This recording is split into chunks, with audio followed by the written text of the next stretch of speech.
आज सकाळी सैफ अली खानजींच्या घरामध्ये घुसून काही लोकांनी रात्री हल्ला केल्याचं वृत्त कळलं. खरं तर मुंबईमध्ये अशी घटना घडणं हे खूप मोठी दुर्दैवक अशी गोष्ट आहे असं मला या ठिकाणी सांगायचं आहे सर्वप्रथम. कायदा सुव्यवस्थेच्या मोठ्या प्रमाणामध्ये धिंडवडे निघाले याचं आणखीन एक उदाहरण आपण बघतोय की काल सैफ अली खान यांच्या रात्री घरामध्ये जो हल्ला झाला ते त्याचं एक महत्त्वाचं उदाहरण सांगता येईल. कारण वांद्र्यामध्ये जवळपास 3 हल्ले झालेले आहेत. मधल्या काळामध्ये बाबा सिद्दीकीजी यांच्या ऑफिसच्या बाहेर जे आहे त्यांच्यावरती हल्ला झाला. दुर्दैवाने त्याच्यामुळे त्यांचा मृत्यू झाला.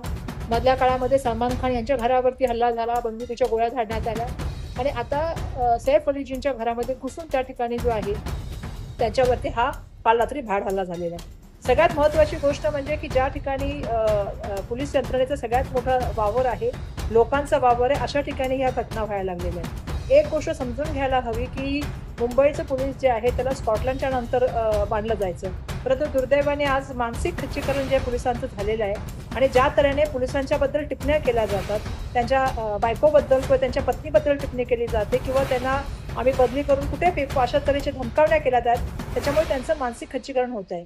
आज गृह विभागावर सुद्धा मोठ्या प्रमाणामध्ये प्रश्नचिन्ह निर्माण झालेले आहे. गृहमंत्र्यांना आता उत्तर द्यावं लागेल. ज्या तऱ्हेने परभणी असेल, बीड असेल, मुंबईमध्ये जेजेच्या रुग्णालयाच्या बाहेर झालेली बंदुकीचा हल्ला असेल, पुण्यातला कोयत्याचा हल्ला असेल किंवा आता ह्या 3-4 घटना ज्या मुंबईमध्ये कायदा सुव्यवस्थेचे प्रश्न निर्माण करतात त्याच्यावरती आता बोलावं लागेल. खरं तर सांगायचं झालं तर या व्यक्तींकडे पोलीस प्रोटेक्शन आहे, त्या व्यतिरिक्त स्वतःची अशी वेगळी सुरक्षा व्यवस्था पण आहे. असं असताना सुद्धा दुर्दैवाने अशा हल्ला होतो आणि अशा तऱ्हेने ज्या घटना मुंबईमध्ये होतात त्या मुंबईमधल्या कायदा सुव्यवस्थेचे जे आहे त्याच्यावरती खूप या ठिकाणी जे काय विश्वास होता तो आता आमचा तुटलेला आहे आणि याच्या माध्यमातून प्रश्न सुद्धा निर्माण झाला की सर्वसामान्य माणसांच्या जीवनावरती आता पुढच्या काळामध्ये काय त्याचे परिणाम होणार आहे. कारण सर्वसामान्य जर सुरक्षा असलेल्या व्यक्ती सुरक्षित नसतील तर सर्वसामान्य माणसाबद्दल काय बोलायचं. आणि त्यामुळे मुख्यमंत्र्यांना माझं सांगणं आहे की या घटनेचं त्याने त्वरित ती कारवाई करावी, पूर्ण चौकशी करावी आणि येणाऱ्या काळामध्ये कायदा सुव्यवस्थेचा जरब राहील, पोलिसांचा आदर राहील, पोलिसांचं स्वातंत्र्य राहील आणि इंटेलिजन्सचं फेलियर राहणार नाही या दृष्टिकोनातून काम करण्याची आवश्यकता आहे.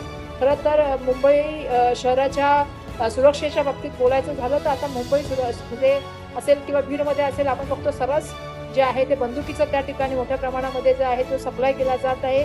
गुंड मंत्रालयामध्ये वर्षावर जाऊन त्या ठिकाणी बिल निर्माण करतात.